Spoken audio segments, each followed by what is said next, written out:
Hello everyone! Welcome back to my channel. It's Jan again, and I hope you're having a fantastic day or night wherever you are in the world. If you're new here, welcome. Here we do plenty things.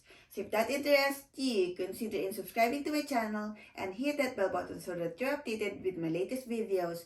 So tonight's topic, guys, is we're going to be repotting my Philodendron Lynamii. So I have imported plants from Ecuagenera and it arrived last March 18. And I've imported 5 plants. So I have Anthurium verquenum, Philodendron Columbia, this Philodendron Lynamii, and 2 Philodendron vercosum Amazon Sunset. And what I have done after I unboxed them is I didn't wash it yet. So I put them in water first to hydrate them, and then after 2 days, I wash the leaves and the roots with soap and water so that if there's any pest in them, we're going to wash them away supposedly with soap and water. And then I check the roots as well if there's any root rot. And yeah, then I put them into another substrate. So I have repotted my Anthurium verquenum into a sphagnum moss mix. So it includes sphagnum moss, perlite, coco coir, worm casting, bark, and then I put mini leca bowls at the bottom so that I know how much water I put inside the container. And then yes, so to avoid root rot. So anyway, that's what I've done with the Philodendron vercosum Amazon sunsets as well. So I put them in the same medium. But for my Philodendron Columbia, so this is how it looks like now. So I put it in pure perlite. So as you can see, guys, there's yellow leaf here already. It's normal for plants, especially imported plants, for like the leaves to die or even the whole plant. Hopefully not. So please, I hope this plant will survive, but it's completely normal for them to adjust because this is not their normal living environment. So they were living in a tropical country or tropical place, warm country, and then we imported them here in the UK where the weather is cold and gloomy like now. And yeah, so the plant will adjust to its environment, but hopefully it will recover and it will give you new leaves again or new plants again. And yeah, because what I've heard is some people who have imported plants been saying that the plant even turn into chunk or just the stem, and then they have to start from the beginning, like getting new leaves again and letting it grow basically as a small plant. So anyway, so back to my repotting. Like what I mentioned earlier, this is in pure perlite. So I was thinking of transferring my Philodendron Lynamii as well into pure perlite, but I don't know. So far this one looks good because the new leaf is growing well. This old leaf looks fine. It's just this other leaf that is yellowing, but I can see the roots, or I can see some roots here, but it looks black. So I don't know, I might transfer it as well, but I'll leave it here for the meantime. But for the Philodendron Lynamii, I'm going to put it in that sphagnum moss mix that I mentioned earlier. So let's do this, guys. So this is my sphagnum moss mix. So I'm going to mix together the sphagnum moss, then the bark, perlite, and cocoa coir together. And then I'm going to add worm casting as food for the plants. And then we're going to put this root grow mycorrhizal fungi. So according to these mycorrhizal fungi is good for the plants because it attaches to the roots of the plants in search for water and nutrients for them to grow. So it helps the plant in growing the roots and having an established root system, and it will help in water and nutrient uptake with enhanced natural vigor and more abundant flowers. And we don't have flowers here anyway, so plant needing less synthetic fertilizer and surviving better in dry conditions. So yeah, that's the benefits of using the mycorrhizal fungi. So I use them in my David Austin roses. So yeah, I think it helps with the rare plants as well, or the indoor plants. So anyway, let's go back and then let me mix this all together so that we can put them in the glass container. So I already removed the water from my glass container so that we can put our mixture in there. Okay, so let me just mix them all together. Okay guys, so let's mix them.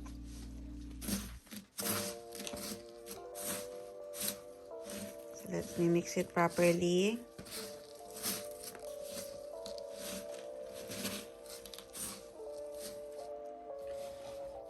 Alright guys, so we're mixing all the sphagnum moss mixture all together.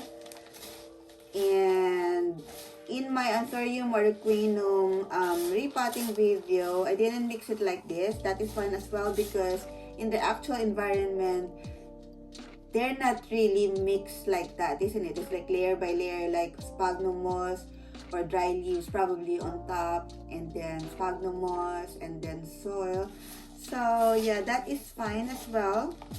And anyway, these will give an like airy mixture for our plant.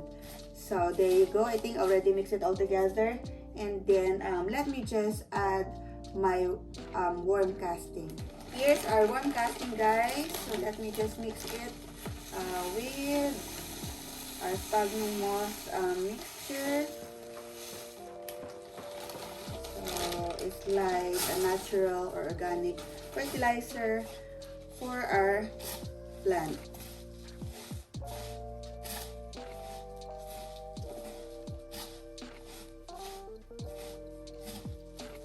Alright, so let me remove my Philodendron Lynamii first, and yeah. Okay, let me just so what I'm going to do, I'm going to put mini leca bowls at the bottom as well, like what I've done with my Anthurium mariquinum. Alright, so let me put this mini leca bowls at the bottom.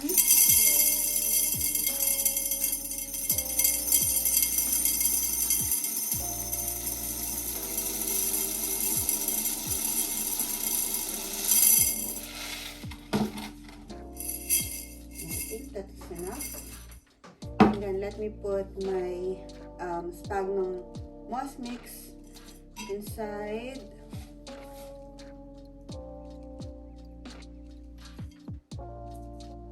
And let me see how far I'm going to put my plant here.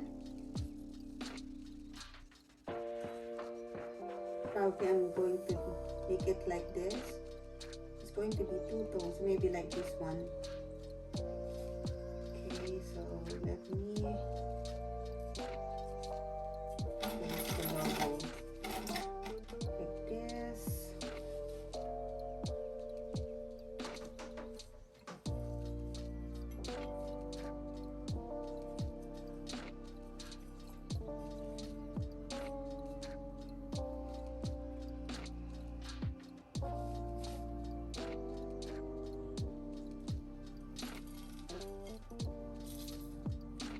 Put it inside this.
Alright guys, so this is how it looks like after we have repotted it.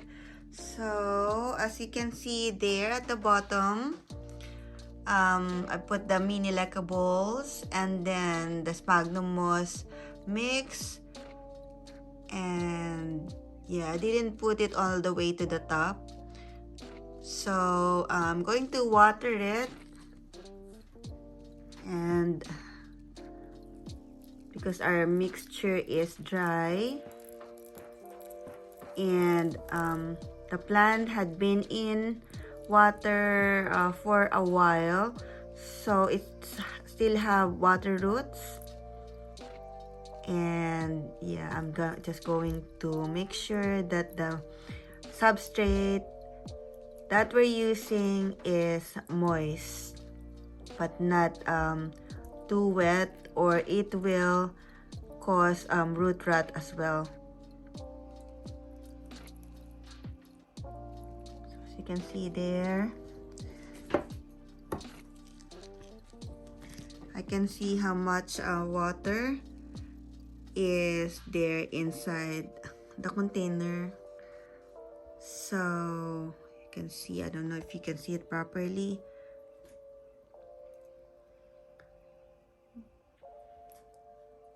So that's the good thing about putting leckables at the bottom. So I think the water is up to here. So there you go. That's how it looks like.